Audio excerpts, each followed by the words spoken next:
जी बिस्मिल्लाहिर्रहमानिर्रहीम। अस्सलाम वालेकुम students. Dear students, my name is Shahzad Hussain and I will teach you mathematics of grade 10.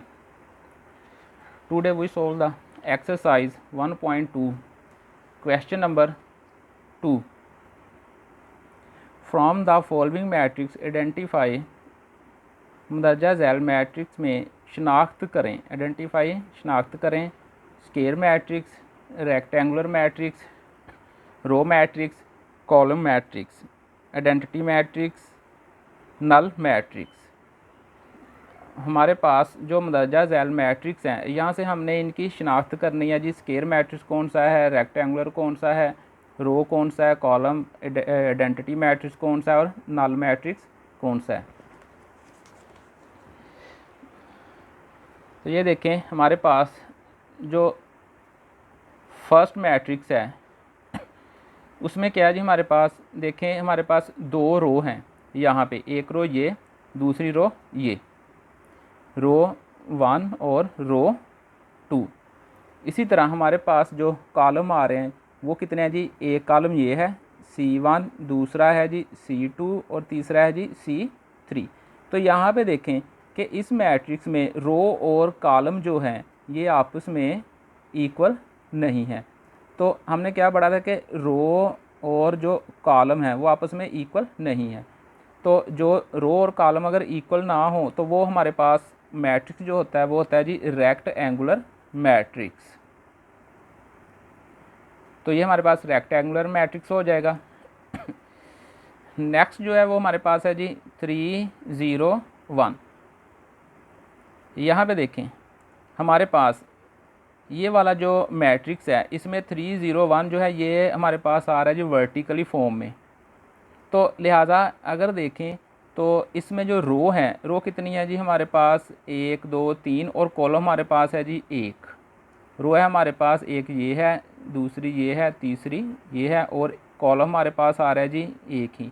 तो लिहाजा इसमें भी देखें रो और कॉलम जो है वो इक्वल नहीं आ रहे एक दूसरे के, रो इक्वल कॉलम के नहीं है। तो लिहाजा ये हमारे पास क्या हो जाएगा, ये भी रेक्टेंगुलर मैट्रिक्स हो जाएगा। और दूसरा ऑप्शन जो है इसको हम कॉलम मैट्रिक्स भी कहेंगे, रेक्टेंगुलर मैट्रिक्स और कॉलम मैट्रिक्स, क्योंकि इसमें ओनली वन ही कॉलम आ रहा है। जिसमें एक ही कॉलम आ रहा उसको हम कहते हैं जी कॉलम मैट्रिक्स, और जिसमें रो और कॉलम इक्वल ना आ रहे हो तो उसको हम कहते हैं जी रेक्टेंगुलर मैट्रिक्स। जो थर्ड है जी वो हमारे पास है 6 -4 3 -2। यहाँ पे देखें हमारे पास एक रो जो है वो एक रो ये आ रही है रो 1 और दूसरी रो 2 हमारे पास ये है। और इसी तरह 6 और 3 हमारे पास आ रहे हैं जी कॉलम 1 है और 4 और 2 हमारे पास आ रहा है जी कॉलम 2। तो इसमें देखें हमारे पास रो इक्वल है कॉलम के। तो अगर रो इक्वल आ जाए कॉलम के तो इसका ऑर्डर जो है वो सेम हो जाता है रो और कॉलम का। तो ये हमारे पास आ जाएगा जी स्क्वायर मैट्रिक्स। स्क्वायर मैट्रिक्स 4 है जी हमारे पास 1 0 0 1। यहाँ पे भी देखें तो हमारे पास एक रो ये है और दूसरी रो सेकंड रो ये वाली आ रही है, और फर्स्ट कॉलम C1 ये है और जो सेकंड कॉलम है वो C2 ये है। तो यहाँ पे देखें हमारे पास जो रो है वो इक्वल आ रही है जी कॉलम के। तो लिहाजा हमने क्या पढ़ा कि अगर रो और कॉलम इक्वल हों तो समझें उस मैट्रिक्स का जो ऑर्डर है वो सेम होता है और वो हमारे पास कहलाएगा जी स्क्वायर मैट्रिक्स। हमारे पास कहलाएगा स्क्वायर मैट्रिक्स क्योंकि इसमें रो और कॉलम इक्वल है।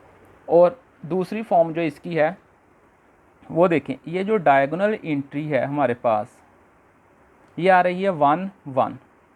अगर यहाँ पे 1 1 आ रहा है तो हम इसको आइडेंटिटी मैट्रिक्स भी कह सकते हैं, आइडेंटिटी मैट्रिक्स।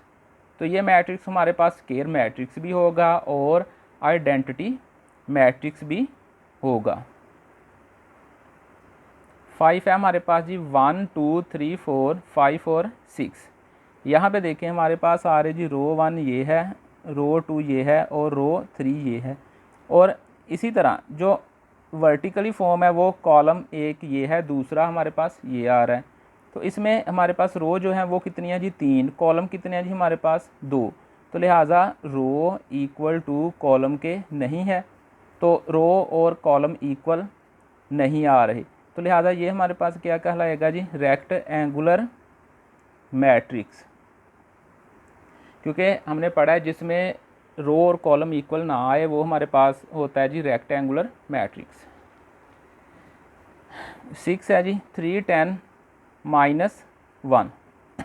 यहाँ पे देखिए हमारे पास एक ही रो आ रही है जी, रो जो है वो एक ही है, और कॉलम हमारे पास कितने आ रहे हैं जी 1 2 3। तो लिहाजा इसमें भी रो जो है वो इक्वल कॉलम के नहीं है, तो हम इसको क्या कहेंगे जी रेक्टेंगुलर मैट्रिक्स। दूसरी फॉर्म ये जो है ये रो मैट्रिक्स भी कहलाएगा।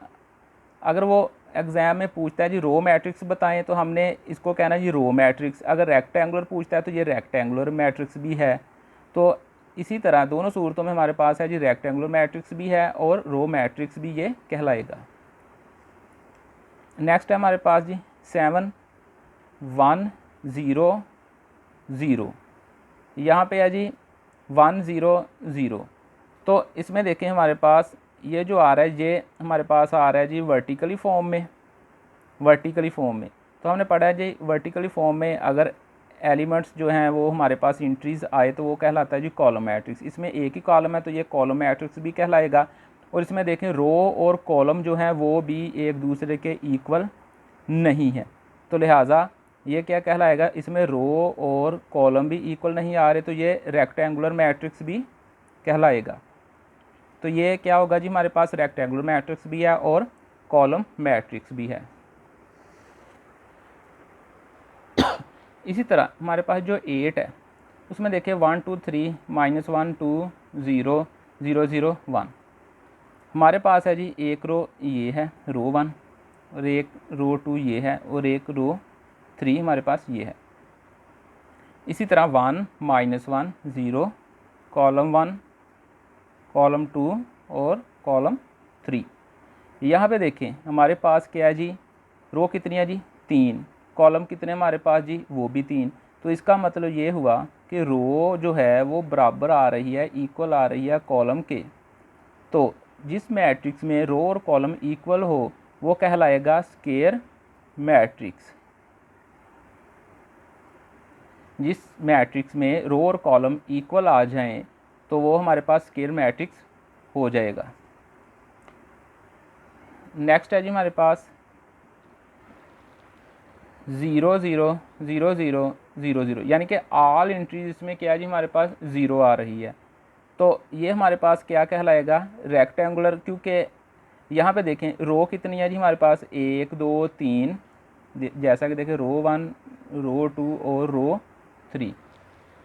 तो हमारे पास क्या है जी रो इसमें कितनी है जी 3 है, और इसी तरह हमारे पास जो कॉलम आ रहे हैं वो कितने हैं जी, एक कॉलम ये है दूसरा कॉलम ये है। तो लिहाजा इसमें जो रो है वो इक्वल कॉलम के नहीं आ रही, क्योंकि 3 इसमें रो हैं और 2 इसमें कॉलम है। तो लिहाजा जिसमें रो और कॉलम इक्वल ना आए वो क्या कहलाता है जी रेक्टेंगुलर मैट्रिक्स। तो ये भी हमारे पास क्या कहलाएगा जी रेक्टेंगुलर मैट्रिक्स। दूसरी सूरत में ऑल एंट्रीज इसमें क्या है जी 0 है, जिसमें ऑल एंट्री 0 हो वो क्या कहलाता है जी नल मैट्रिक्स।